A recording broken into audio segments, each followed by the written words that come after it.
just remember like waking up and opening up my Snapchat, and there were dozens of Snapchat messages in all the group chats. And I just remember like, oh, this is kind of whack. And then I got up and I was like getting ready for work. And then like when I kind of like woken up a little bit more, I started to go through them because I did not want to have to read a lot of shit early in the morning. And then, yeah, I ended up, like I was just sitting there scrolling through it, and then, yeah, opened up the messages, and then there it was. It was like, holy shit, did you guys hear about what happened? Like, blah, blah, blah, blah, blah. And I'm scrolling up, and there's just, I mean, lines and lines and lines of text. Everyone's talking about it. Everyone's awake. I mean, and this is before 9:30 on a Sunday. Hello, everyone. My name is Jessica, and welcome back to my channel.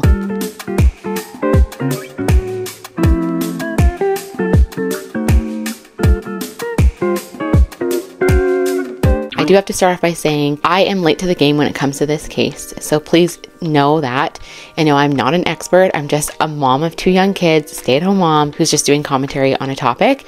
And I feel like it is really important to keep our minds open when it comes to any case. It's really easy to develop a bias when it comes to something, especially if we have found a creator we really love who's talking about it, or a particular news article, or that, for example, this case is extremely sad and it's an ongoing case.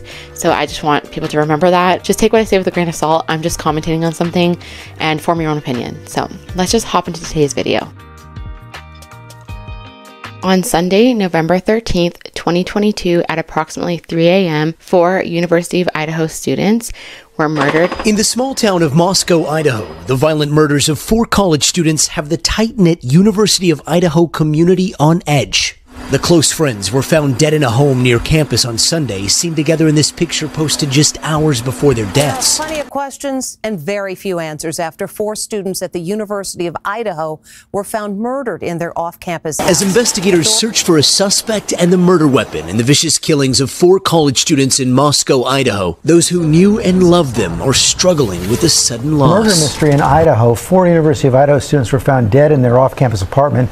It's now being investigated as a homicide. Tonight, 5 days after the attack on 4 college students near the University of Idaho campus. Just into our newsroom here shortly, we are learning new details from the Latah County Coroner's Office. However, we still have many remaining questions. Now, tonight we have team coverage of this breaking news. Amanda Rowley live at the house on King Road where those bodies were found with new details on this murder investigation. It took officials 47 days to make an arrest of Brian Koberger. He was a recent transfer to the state for his PhD in criminology. So you see all this and you think, closed case, right?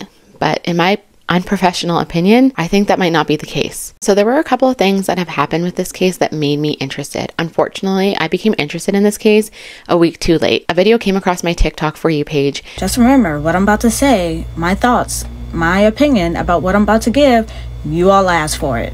According to new court documents, Bethany and Dylan were texting one another during the unaliving of their roommates. Did you hear what I said?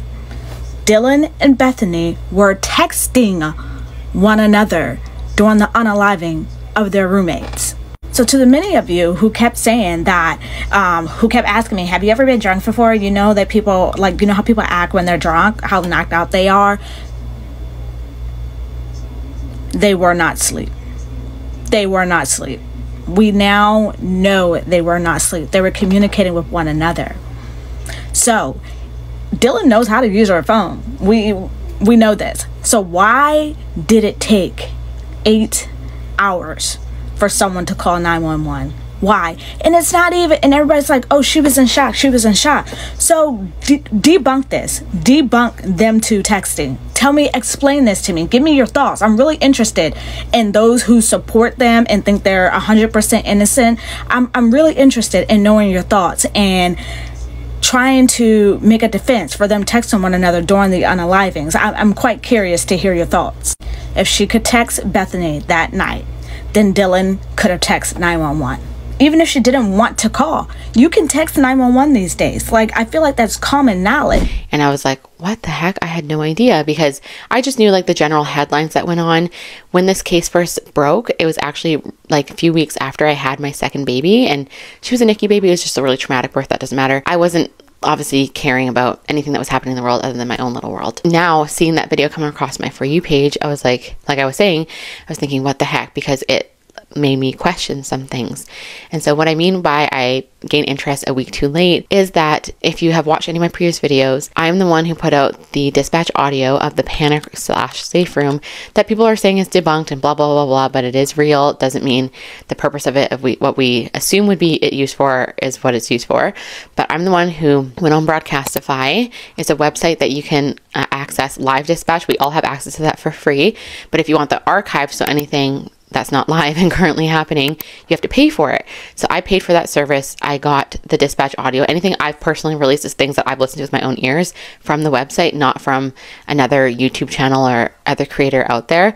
So when I found that, I was like, this is crazy. And so when I saw this TikTok and I was like, oh, there's questions to this case. Like, it's not just like closed case, because that's my personal opinion after seeing that TikTok. I thought, okay, where's the dispatch audio? So I went and searched forever and I couldn't find anything. They haven't released it. They haven't released the 911 call, dispatch audio. I also know it's an active murder case, so that makes perfect sense. But at the same time, someone would have got it, right? It just doesn't make sense. But then I think back to with this Ruby Franke and Jody Hildebrand case, no one actually found the panic room audio. That's why everyone's like, it's fake, blah, blah, blah, because no one actually took the time to spend and sit down and get this dispatch audio, although people in the Reddit who did got their post deleted, and that's shady to me. So I just find it weird that no one did it for this case. And I'm so mad because you can only look back 1 year, like exactly 365 days. And I saw this video 1 week after that, so I just could not access it. So it's unfortunate, or else I would have, that's public information. I could definitely share that, but I didn't get it. So I really hope they come up with this information, but that piqued my interest. And so I was like, I'm going to look into this because this doesn't really make sense. And what I had learned, which I never really saw in the headlines, honestly, but I wasn't sneaking on information, is that it took the surviving roommates 8 hours to call the police. At first it was 3 hours, and it was 4 hours, and then now it's 8 hours to call the police. And I get initially you'd be shocked, and I know his cell phone pinged in the area around 9 a.m. So 6-ish hours after the murders, but it still does not make sense. So it does not add up. And the thing that some people really disagree with is that anyone who questions it is just a bad person for questioning it, because 4 people lost their lives and then 2 are traumatized by this incident. But I wanted to look at the lens of yes, I'm a person of color, but I'm not someone who boasts I'm a person of color, you must respect me, and nothing like that. Teach their own. If people want to be that way, I think we all have a right to believe what we want to believe. So just like what I'm presenting in this video, if you don't believe it and you think it's wrong or whatever, that's your right to think that way. But what I think is crazy to me is that I feel if they were black males left in the house, say if it was something like that, people would assume they were the murderers. And I'm not just trying to bring color into this, but we know that would be the case. It's just something to consider, okay? Yes, these are 2 young girls and blah, blah, blah, but there's a lot of speculation coming out now, and I don't think we can push this down. And yes, there's DNA with Brian, but it doesn't mean he worked alone.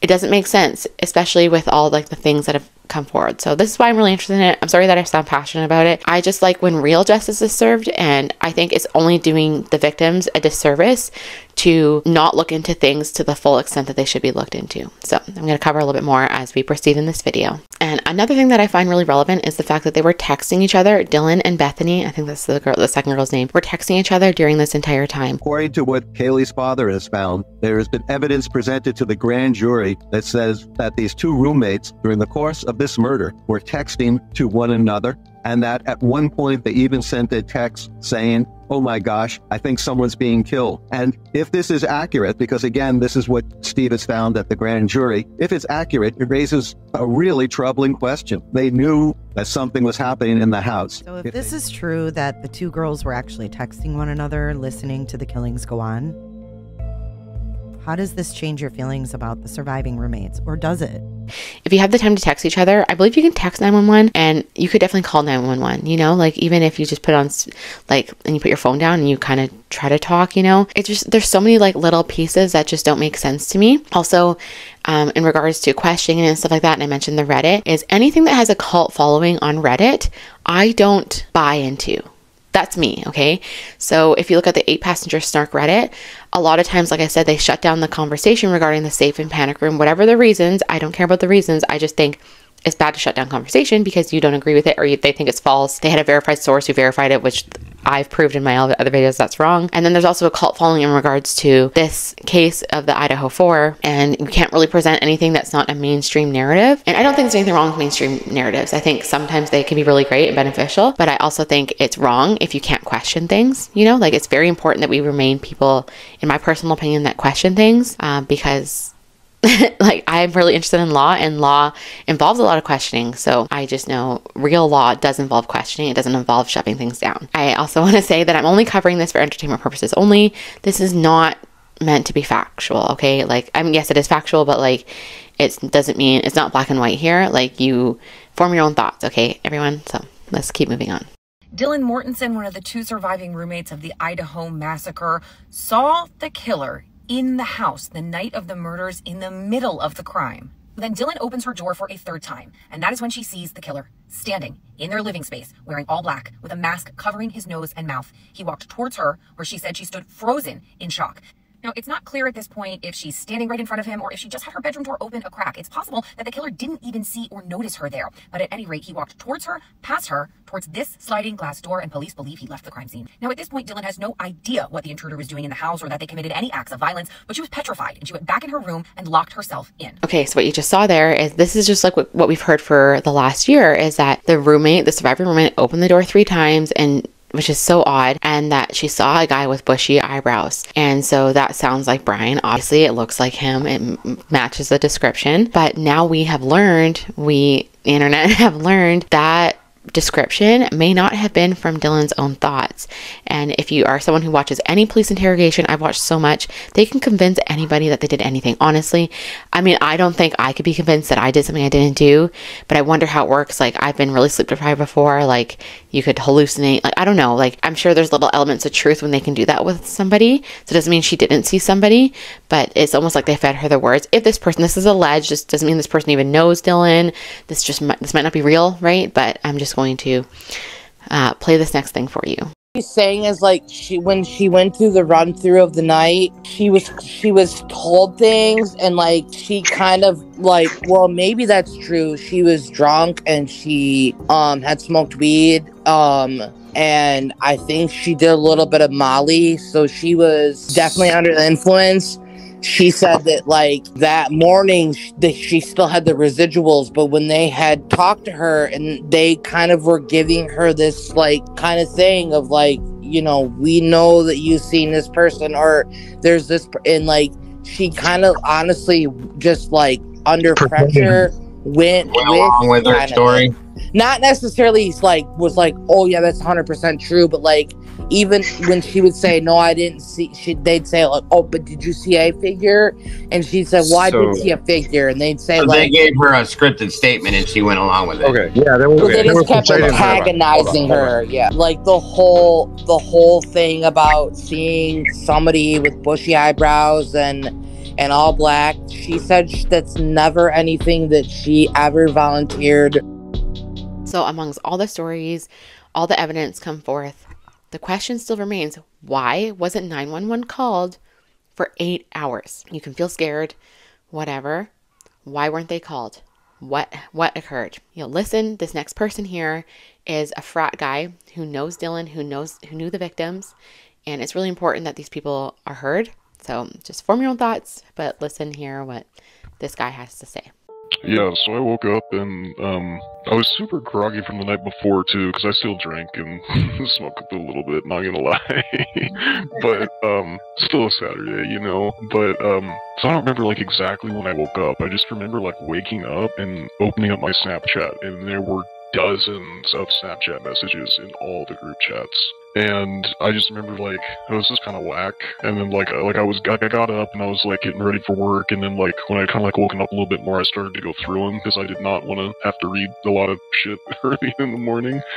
And then, yeah, I ended up, like, I was just sitting there scrolling through it. And then, yeah, opened up the messages, and then there it was. It was like, holy shit, did you guys hear about what happened? Like, blah, blah, blah, blah, blah. And I'm scrolling up, and there's just, I mean, lines and lines and lines of text. Everyone's talking about it. Everyone's awake. I mean, and this is before 9:30 on a Sunday. And I remember that because I had to go to work, and I ended up not going because I wanted to be with my brothers, right? Like, I don't remember what exact time I woke up, but I remember, like, yeah, we were all talking about it. We all knew about it. And, like, my boss and my coworkers were texting me and asking me, like, if everything was okay. And they had even heard about things. They heard, like, it was a shooting and stuff like that. Yeah, it was kind of weird because, like, at the beginning, like, the very, very first messages where people were talking about stabbings, like a stabbing had occurred. and then it changed to an OD, and it was just kind of weird. Like looking back on it, it changed to an OD so quickly, and like nobody questioned it, and like we didn't question it either because we knew there were drugs in that house, and like just genuinely thought like, okay, they got a bad batch, and that's just what happened, right? Because you see it on the news, it happens in bigger cities. Guess it just ended up, you know, coming this far up. You know, we live in a tiny town. We're a couple hours away from Canada. We don't really think like a lot of bad stuff like that gets up here. But so you said you had to go to work, and you said you had to be to work at 9:30. So this would have happened before, like you got to work. Yeah. No. Yeah. Yeah. No. This was definitely and it was like I don't know, 5-10 minute drive to work, and like I had to like get ready too. So you're talking like well before 9 o'clock in the morning at least. And like I'm not late to like I don't like to be late to things. My parents taught me never to be late to things, so I always wake up on time. Doesn't matter if I'm hungover or not. If I know I'm gonna be hungover, I'll wake up an extra half hour early to be hungover for a little bit and then get through it. You know, it's not hard. I don't know. We learn how to work hard, play hard here. Yeah, so just basically, long story short, yeah, I know for a fact it was before 9:30. It was like within like the first couple of messages, like. And then it just immediately, the rest of it was like all OD. Like I remember like a small portion of it was like stabbings all the way at the top, like the very first few messages, and then like the rest of it was all OD. I was like, oh, okay, well if everyone's talking about an OD, it's gotta be an OD, right? And like I said before, it didn't surprise us. We just kind of figured, you know, that's what happened. They pulled a short straw with the Bad Batch. It was like, we heard that they got stabbed, and it's like, was it all of them? No, we heard it was a few of them, and then it was like, oh, it changed to an OD. And it was like 3 of the girls, and then it was like only the girls. We didn't even hear about Ethan until like way later in the day too. And with a case as big as this, you would assume that the police would be interviewing anyone they possibly could, leaving no stone unturned. Well, as we learned from this frat guy, this might not be the truth. So let me roll that part now. Oh, no, we never got, cops never talked to any of us. Not the 3 that got the MIP, not, like, didn't come up and knock, didn't check our trash, nothing about the murders, nothing about, nothing. Like, I remember, like, the police chief was like, we're interviewing every person and going down every lead, and, I mean, whatever that means, right? But, like, if they couldn't walk up a hill or talk to the 3 kids that were literally in the same place around the same time again, how much, I don't know. You know, I'm not a cop, but that just doesn't, you would think, especially in like a small town too, this is just one thing I was kind of thinking about that's a little weird, like, everyone knows something. People see things, like, why would you not just go talk to everybody that you can? There's 50 FBI agents that live on campus at the university as freaking housing. Like, I mean, they're right down the road, you know? They're not going out of their way to do anything extra, I guess. I don't. The 3 students that had the MIP, I know them too, and I asked one of the kids, I was like, hey, whatever happened to that? Did they ever, like, come back and talk to you? Did they come visit the house or anything? It's like, no, never. We ask anyone with any information related to what happened with these 4 who are in our community, their interaction with others, and whether they expressed concern or commented about someone or something strange, to get that information to us. Even if you don't believe it is relevant, investigators will review and determine if and how your information builds the picture. With Moscow Police Chief James Fry. The latest I heard, you've done 250 interviews, your detectives, which is an enormous amount of work going on behind the scenes that obviously the public can't see. But when you asked for public information about that, Elantra, you said the occupants of that car may have critical information. It was plural. Was there a reason for that? Well, it's part of our investigation. I said early on that we're not going to let any stone go unturned. So I couldn't find the interview where they had said that they interviewed 500 people. I only found the one with 250, but that was like really early on.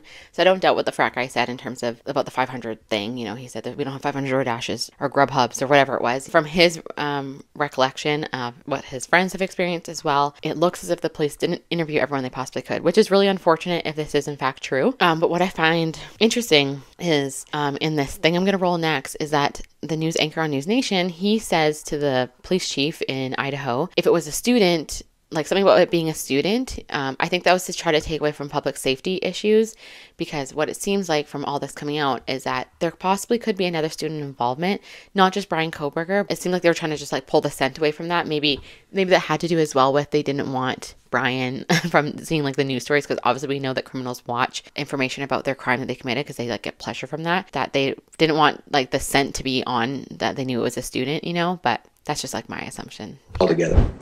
I've sort of thought about this, Chief, you know, the fact that you've got so many resources there in the FBI and technology and you know, the resources from, you know, from the feds, should we assume that this was almost someone, like almost like a professional who knew what they were doing? Because it seems like if this was just some college kid, surely that person would have been tracked down by now. So I think there's some misconception out there with how we operate here in Moscow. We've called in ATF in the past. We've called in the FBI in the past on many of these big cases because they have resources that we don't. And we want to have the best investigators there. That's why we call in the state police from the very beginning of these as well. So we've always done those type of investigations with the help of our federal partners as well as our state partners. The last thing that people do and don't want to discuss is the fact that drugs did happen at this house. It is well known that the people in this house had sold drugs and did drugs. I'm not shaming anyone for doing them. It sounds as if from this frat guy interview, which I'm going to play that next part as well of what he said, is that like they could function. He only had one friend that had an issue who was like tweaking and really needed his particular drug of choice. But it seems like these kids, even though they did, I say kids, but they're adults, even though they did drugs, they went to classes, they were actively involved in their communities, they were really good people. So a lot of us have misconceptions about, not misconceptions, we have our opinions about drugs. And I know I've known many addicts in my life, so I know how easy it is to form that thought on people who do drugs being all one way, but this is not, there's no one like an all. Like it's like people who enjoy a glass of wine, and there's people who wake up and drink a whole bottle because they have to use that to function. You know, like there is that. Like we have to remember that. So by mentioning drugs, I'm in no way shaming the victims. It sounds like they were like outstanding, wonderful, great people in their communities, like I said, and just like they just, you know, like to party. Instead of having a drink, they did drugs, or maybe they did both, and that's totally cool. But there's speculation on if they sold them or if they were involved in that.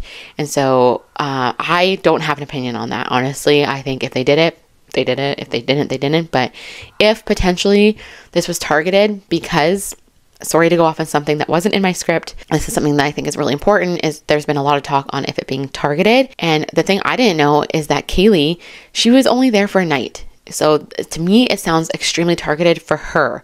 And why would it be for her other than, you know, people saying that Brian stalked her, or she had a stalker, she thought she had a stalker? I think it could have been fear from leaving this drug thing, if the drug thing was real, if this is actually something that happened, you know, if they rely on someone, they don't want them leaving their thing, you know. So I do think that's really important to note, is that she wasn't currently living at the house. She was just there visiting, which is insane. So the person knew she was going to be there that night. That's odd, right? You have to have some sort of inside information. So I don't know, but I'm just going to roll this thing about these two people talking about the drugs. Take it with a grain of salt, please. But I just thought it was important to share this. This house then here at 1122 King, is it true that people in that house have sold products? Yes. Yeah, 100%. And you've bought from them, or other people have, or you guys like throw down 100%. together? Yep, all the above. Well, like I said, I mean, they're your friends too. So you go over there after you get done with your homework, and, you know, it's a Thursday afternoon, but you want to have a couple drinks, and you maybe get a little fucked up, but not too fucked up. And so you're just going to go, you know, hang out with these girls and, you know, maybe do a little bit, you know, and drink a little bit and play a couple beer games, be back by like midnight, right? Well, the 1122 King house, though, ends up that this year they merge, or were these girls still in there? That's weird. No, that's the weird thing, is that it's like that house, they mixed them all up. So it's like a mixed bag of like all the different types of girls from different, I mean, like even if they're in the same sororities, they didn't do the same things either. I've told this story before a couple weeks ago, and it was that when I woke up in the morning, I woke up around maybe about 8:15, the latest maybe 8:30, and I smoke cigarettes, so I went outside to the balcony to smoke a cigarette because we don't smoke in the apartment, and I seen 5 people outside in the backyard area. The apartments that I was at, there was a balcony, and if you go to the right of the balcony, the house is literally like next to my shoulder on the right hand side. So it's like, oh, there's the apartments. Oh, that house. It's Straight back. literally there, and we had a lot of people Oh, I gotcha. there. Yeah, we were partying just like an average night. We had a lot of people in the apartment. We partied all the time. There was always ruckus that was going on through the neighborhood. You know, for the most part, I never really seen or heard anything that was really strange up until like about 3 a.m. But in the morning, I remember seeing Dylan because I know Dylan, she's taller, so I can kind of pick her out. And I know Emma was there, and Emma's friend. And there was a guy that was also, like I said, really pale. I wasn't sure who he was, with light colored hair. And there was another guy that had a hoodie on that I couldn't identify. But they were all just literally passing a joint around because they would wake up and smoke. And they were just all smoking. Like, I would have never guessed anything happened at that house when I woke up that morning until I found out later. I didn't leave until like 1:30, but I would have never guessed that anything happened because they were just out smoking like normal, like nothing had happened. Okay, sorry. So I said the previous point was my last thing to say, but actually what I find really interesting is the fact, and I've already mentioned this, that Dylan opened the door 3 times and apparently the killer didn't see her. And what I find odd about this is not just like, there's like this whole video out there of how he entered the house or which area he went first. And that's up for whatever. You can look at the videos. There's some really great videos about that. Believe the 2 surviving roommates, Bethany and Dylan, were sleeping on the first floor. Since then, we've learned Dylan was sleeping here on the 2nd floor, along with Xana and Ethan located here. Kaylee and Madison were located here on the 3rd floor. The dog was located on the 3rd floor and the room by itself. Let's move around and see through the walls into the kitchen, to the back slider, and take a look at the time frames. At 4:04 a.m., the suspect can be seen trying to park his car. At 4:09, approximately 5 minutes later, he enters the house through the back slider. At 4:18, he leaves the house after committing the crimes. At 4:20, he's caught on camera driving away at a high rate of speed. All of this only took 9 minutes. Let's watch what that looks like. The suspect enters through the back sliding door. He pauses at the stairs to look around to make sure no one's up. He then turns and goes upstairs. The first bedroom he stops at and opens the door, he sees no one there. He continues to the next bedroom. Here we know what happens. Downstairs, Dylan is sleeping. The noise from upstairs wakes her up. She thinks it's Kaylee playing with her dog. She gets up and goes to the door and looks out. She sees nothing there. The suspect then continues down the stairs about 3 minutes later.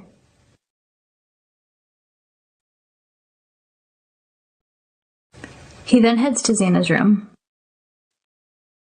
Outside there's a security camera picking up some whimpering, cries, and a thud at 4:17.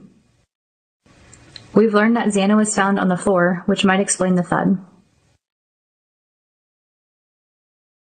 Dylan again hears something and looks outside her door. She sees the suspect. He walks right past her and leaves.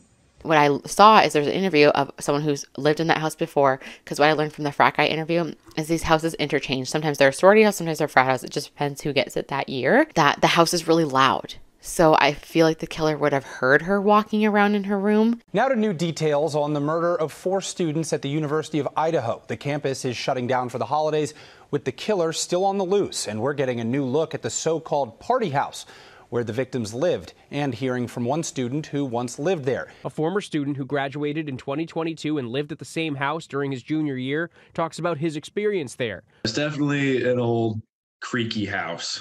You can't walk up any of the stairs or on any of the floors without everybody in the house knowing it. It makes no sense to me. And why didn't he kill everybody?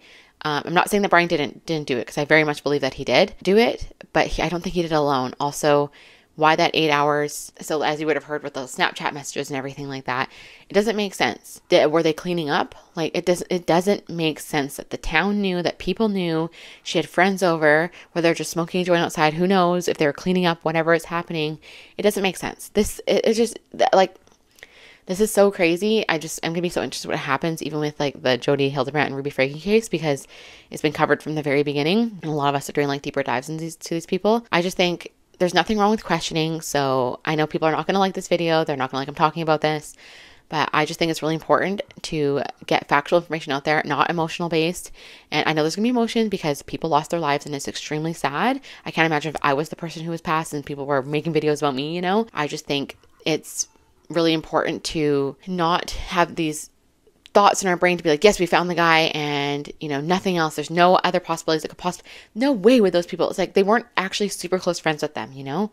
So like Dylan wasn't, yeah, they were roommates, but they weren't like super close, tight friends who hung out all the time. Dylan was not hanging out with them all the time. So it doesn't add up. It's okay to question. I'm not getting so heated. I'm so sorry. But the reason I'm getting heated is because I think truth matters. And I've said this in all my other videos covering Jodi and Ruby, is that truth really matters. And I hope that people don't like hate on me for talking about this, because I have found this really interesting and I'm just like every day kicking myself that I did not have interest in this until over a year after and I couldn't get that dispatch audio. I have just found looking into this case really interesting. So as I close this video, I just want to thank everyone for watching this video if you did. I know it's different. I'm not a true crime channel. I like providing commentary on things that I find interesting. So comment below if there's anything else you want me to look into or talk about. I was going to do the Puff Daddy P. Diddy case, is crazy shit going on right now with that, but honestly I don't find it that interesting. Like I find the Justin Bieber involvement pretty interesting, but I just think he's like a skeezy, just gross person, and I'm not going to add anything to the conversation. I just have nothing valuable to add at all. So I'm going to try to get out content as much as I can. The reason why I haven't put content out lately is because my baby is getting surgery. We were actually supposed to be traveling for it, flying somewhere to get her surgery. It got canceled last minute, literally like 16 hours before we were supposed to fly out.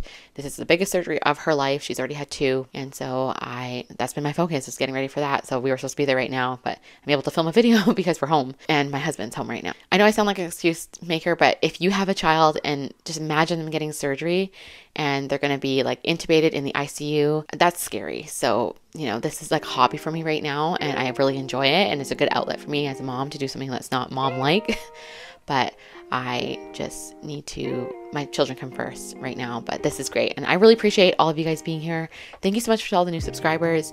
Thank you for those who are patient with me. I'm sure I would have more subscribers if I wasn't a mom who said I'm a mom to 2 young kids and can't get content as much as I can, but it just is what it is. I just can't get it much, but yeah. Hopefully people are not mad at me for talking about this, but I just found it interesting. I think it's really great to open our minds, expand our minds, and just learn more about, I don't know how much more true crime I'm going to cover. Like it's just the only thing I'm going to talk about things that I find interesting. I am going to talk about this Celebrity 6 fabric thing. Oh my god, I found one thing that is not on the Reddit. It's so amazing. I can't believe it like didn't even take me that long to find it. I'll link the Reddit below so you guys kind of know what I'm talking about if you want to look into that before my next video comes out. Thanks so much for watching, guys, and I hope wherever you are, you're having a fantastic day. Bye, guys.